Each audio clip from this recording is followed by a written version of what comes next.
faire ce que l'État souhaite pour les populations.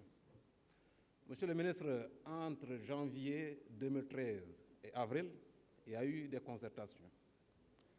Et cette concertation-là était organisée par des Sénégalais.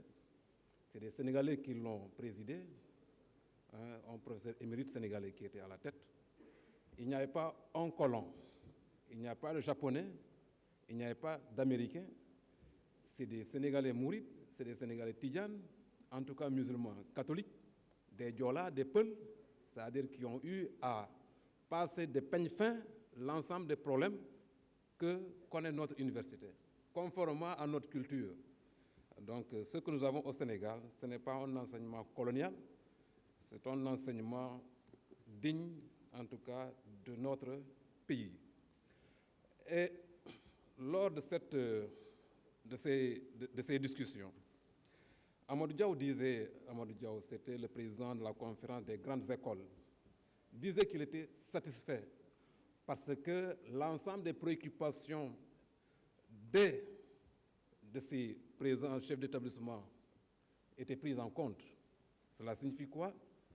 Les indicateurs, certainement, dont beaucoup avaient proposé, étaient pris en compte.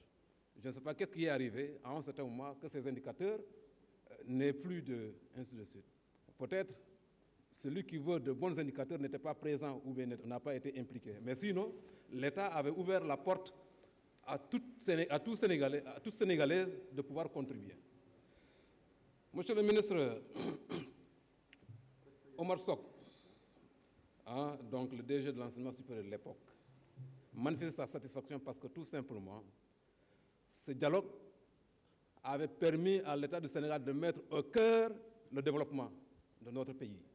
Ce qu'il a dit. Cela signifie que notre enseignement supérieur aujourd'hui est un pilier de développement de notre pays. Donc on a pensé à l'emploi, on a pensé à tout ce qui peut permettre à ce que notre économie émerge, soit résilient. C'est ça qui fait qu'aujourd'hui nous avons pu résister contre la pandémie. Parce que tout simplement, cela a permis à notre État de garantir la sécurité des étudiants. Parce qu'un étudiant qui va être compétitif, il faut qu'il soit dans des conditions sociales pertinentes. Ça, tout le monde le sait. Et l'orientation du système vers les sciences, c'est à l'issue de ça que cela a été décidé. Ça, c'est pour permettre l'emploi. C'est ça qui a permis à l'État de corréler de l'élémentaire jusqu'à l'université et la formation professionnelle. Beaucoup d'argent investi dans la formation professionnelle. Beaucoup d'argent investi dans l'emploi, l'auto-emploi.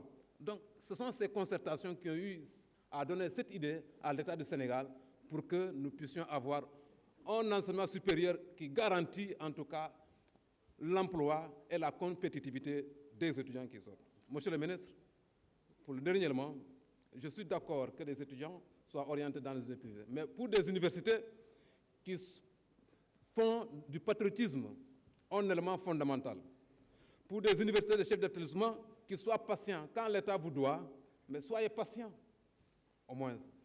Pour des chefs d'établissement qui prennent la diplomatie, la négociation, on n'a pas besoin d'écarter l'étudiant qui doit être au cœur de l'enjeu et de faire du gain l'élément fondamental. Mais l'État n'a jamais été mauvais payeur. Il paye toujours. Mais quand vous avez des enfants qui sont vos propres enfants, des enfants des pauvres, etc., vous les mettez dehors pour chanter l'État. Mais l'État ne va pas prendre ce risque encore d'envoyer des étudiants dans ces universités. Mais il est obligé de construire des universités, c'est la raison pour laquelle on est en train de construire Amadou Mahtar Mbow, l'université de Saloum, que vous pensez demain à construire une université à Sédhiou, etc. Donc, si les universités privées construisent qui sont des Sénégalais et qui doivent travailler et contribuer pour aider le pays, doivent avoir ce caractère pour permettre à ce que, au moins, l'étudiant soit au cœur de l'enjeu. Mais si tel n'est pas le cas, travaillons à ce que l'université soit publique, on construit et on met tous nos enfants dans ces universités. En tout cas, c'est ça ma position. Merci, honorable.